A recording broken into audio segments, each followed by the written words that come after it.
Datang khawatir. Jadi sama banyak nak buat dengan tak buat ni sama banyak. Orang jauh pi. Bila dia pajak kita pi satu tempat. Kita nak pi tak mau pi duduk pasal berbelah bagi. Datang khawatir macam tu. Maka Nabi Adam kata tak payah pi. Dosa pi. Ingat. Sebab Nabi Adam kata, waktu aku hampir dengan pohon yang dilarang oleh Allah Ta'ala, datang duduk dalam hati Nabi Adam kata.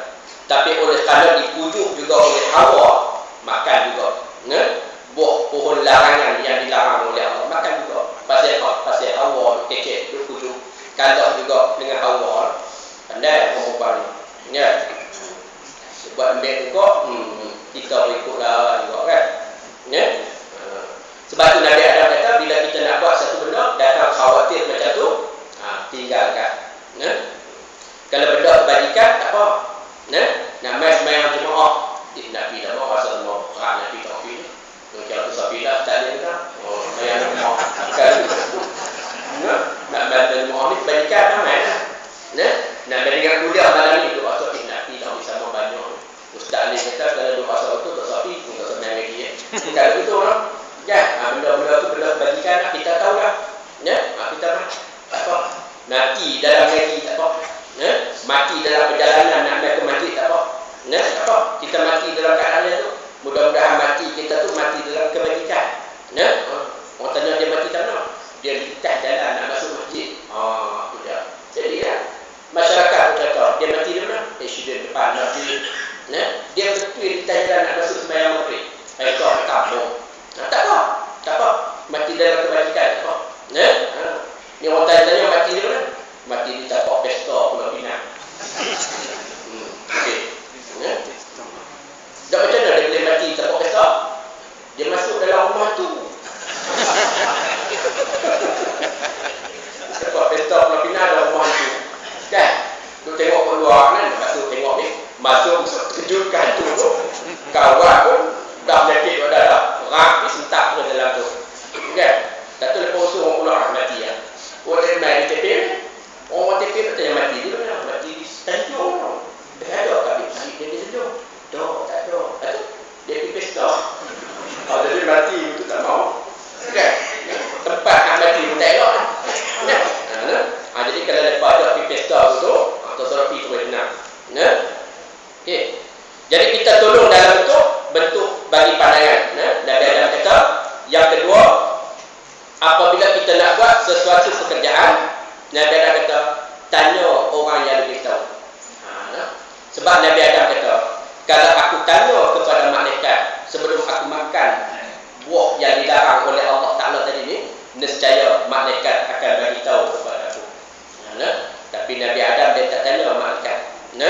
Sebab tu Nabi Adam kata, bila kita nak buat sesuatu, kita tanya orang yang lebih tahu. Dan yang ketiga, kata Nabi Adam AS, bila kita nak buat sesuatu perkara, bawa teman, bawa kawan. Kita bila kita nak buat satu pekerjaan, elok-elok kita ada kawan. Kita bawa teman. Supaya kalau sesuatu terjadi pada kita, sekurang-kurangnya kawan hak bersama kita boleh balik beritahu. Saya semalam saya pergi kuliah di Sungai Boya di Boteban. Jemaah hak umai kuliah saya tu meninggal. 2 minggu lepas dia meninggal. Dia kata dia meninggal tu waktu dia masuk dalam hutan. Dia masuk dalam hutan seorang-seorang. Kemudian dia tebang pokok dia tebang. Pasal apa? Pokok tu renggan dengan kebun dia. Pokok tu menjadi laluan monyet. Beruk tu main ke pokok tu lah masuk dalam dusun dia. Jadi kalau tak ada pokok tu mungkin susahlah monyet beruk nak masuk dalam kebun dia. Jadi bila beruk kerah dia masuk dalam kebun dia, nak tebang pokok tu lah. Pokok tu terbalik tempah macam ni. Dia pergi tebang hari satu. Hari satu siapa pun tak tahu. Hari Ahad baru dia jumpa. Tapi seorang-seorang. Tapi masa nak jadi sama kan. Tapi Nabi Adam kata, kita bila kita nak pergi mana-mana, kita bawa teman. Kita bawa teman tu bagus. Sekurang-kurangnya, kalau sesuatu berlaku pada kita,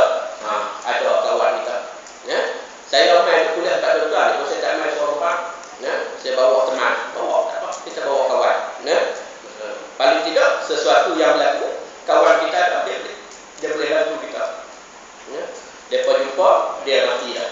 Ya. Maknanya lebih daripada 24 jam dah. Hari Sabtu mati, hari Ahad tu baru. Nah, tu pun setelah mereka cari kata. Nah, cari kata. Bila cari mereka tanya, mungkin di kebun dia pun. Masuk dalam kebun tu, tengok-tengok tu dia. Dua ada semua. Ya. Tak ada berbau dah. Ya. Tu main mudah dia. Ya. Sampai masa lalu tu. Ya. Dan kira bicara, maka ialah tolong namanya. Itu semua dalam bentuk tolong.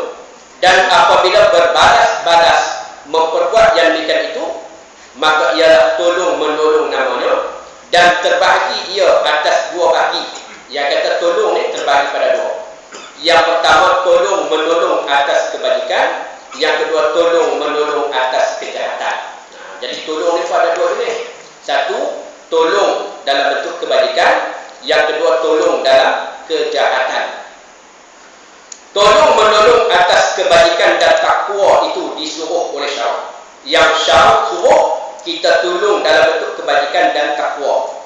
Dan ialah tolong menolong yang disertai Allah. Nah, kalau kita tolong dalam kebajikan, tolong dalam ketakwaan, maka Allah berserta dengan kita. Dan telah disuruh Allah atas bertolong-tolong pada kebajikan dan takwa, iaitu firman Allah Ta'ala, wa ta'awanu 'alal birri wat taqwa, dan tolong menolong sekalian kamu atas kebajikan dan takwa. Kita tolong dalam bentuk ni. Ya? Kita hantar mesej bagi tahu malam ni ada kuliah. Tu kita tolong peringat dia. Ya? Kita hantar mesej kata malam ni ada ceramah sekian-sekian tempat. Itu kebajikan. Itu nama tolong dalam bentuk kebajikan. Ya? Bertolong-tolong atas kebajikan ialah bertolong-tolong mengerjakan yang disuruh Allah, dan bertolong-tolong atas takwa itu iaitu bertolong-tolong meninggalkan barang yang ditegah Allah. Jadi tolong atas kebajikan maknanya kita tolong mengerjakan perkara yang Allah suruh. Tolong takwa pula iaitu tolong meninggalkan barang yang ditegah Allah. Kalau benda tu Allah tak ada larang, kita usaha tolong dia, suruh dia tinggalkan benda tu. Ya? Maka apabila seseorang itu tiada tahu berbuat ibadat, baik, satu orang dia tak tahu nak buat ibadat, maka ditolong oleh orang yang tahu dengan mengajarnya.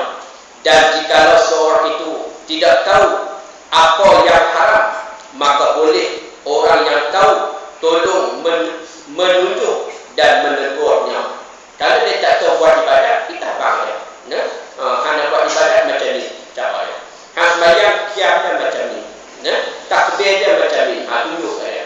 Nah, kalau dia tak tahu benda tu benda haram, kita abang dia. Hang ni tak boleh makan ni, hang ni haram.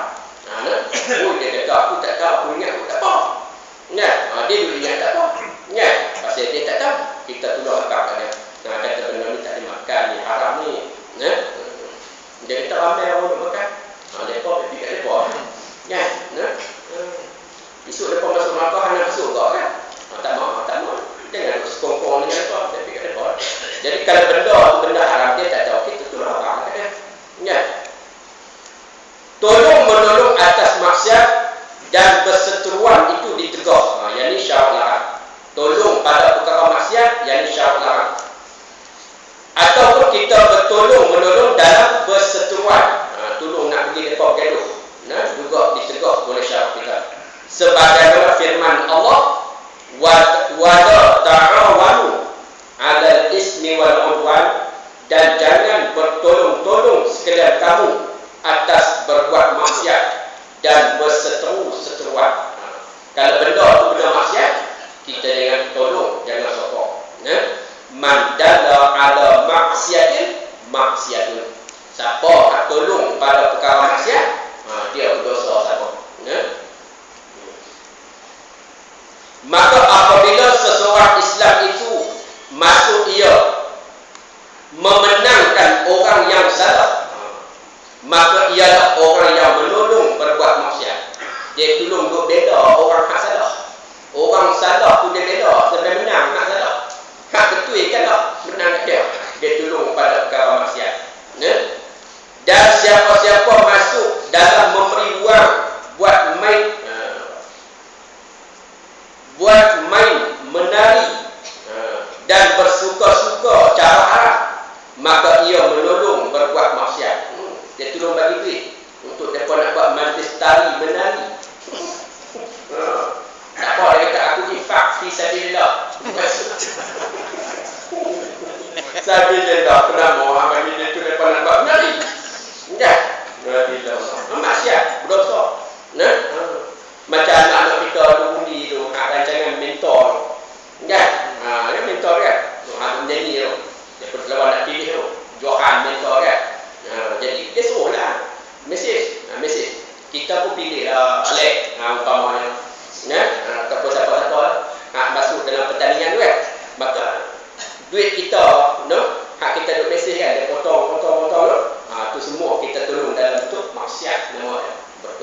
kita ni ala sopo tengok ada iklan Yunam Heke tu lah kan. Yunam Heke tu tengok ada keluar gambar orang kat kotak kemudian rambut sebat kan. Kemudian dia seorang tulis nama dan alamat, kemudian hantar ke 28888 contoh kan. Kita pun mesti buah alamat kita nama mesti dia potong tengah dua orang ni. Nah, tu pencuri profesional. Nah, kita nak mesej dia potong lah duit. Tu belum kita guna perkhidmatan dia lagi. Kita belum guna perkhidmatan lagi untuk nak melebat rambut lagi. Ya, duk mesej tu saja dia dah duit lemak dah. Lepas tu guna perkhidmatan dia lagi, sikit duit punya habis. Ya, padahal bukan susah pun nak pergi rambut lebat tak payah. Ya, tuan-tuan nak pergi rambut lebat abang belum senyap. Ya, ambil daun pandan tu. Tu daun pandan tu. Orang duk buat cendol kan. Ambil potong kecil-kecil, kemudian blender bagi dia hancur. Blender, jangan banyak. Lepas tu ambil nyok, pekak santan tu, ambil hak pati tu, pekak masuk dalam apa? Daun pandan tadi nak. Guih. Guih, kemudian sapu tak. Kemudian campur dengan plastik malam tu, kan? Tidur. Ya. Malam ni abang rehat, jangan kacau. Kamu dah tadi. Dah kadang-kadang bila main rambut kotak tu dia nak kena ambil kat tepi ni, nak tabuk tengah tu susah kan. Fikir menyalahkan tu kan. Tak payah pakai Yunam Heke. Dah ubat ajaran ni. Ya.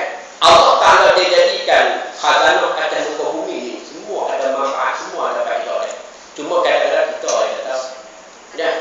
Baca tuan gigi sakit nak cabut tak boleh. Kekak bukan susah. Tetap ambil tu akar pokok dalam, capuk dalam tu, ambil umbi dalam tu, tonyo macam kita duk sunyi gigi tu, tonyo. Nah, esok doktor pegang cabut tu, senang cabut gigi hang, saya tak payah. Soalnya doktor nak buang semua gigi ni, nak buang rasu, kan? Nak pergi cabut kan? Nak buang semua. Nah, ambil kat dalam tu, kumuk, buang 2 kali, 3 kali, esok pergi tengok. Kan? Luar dia.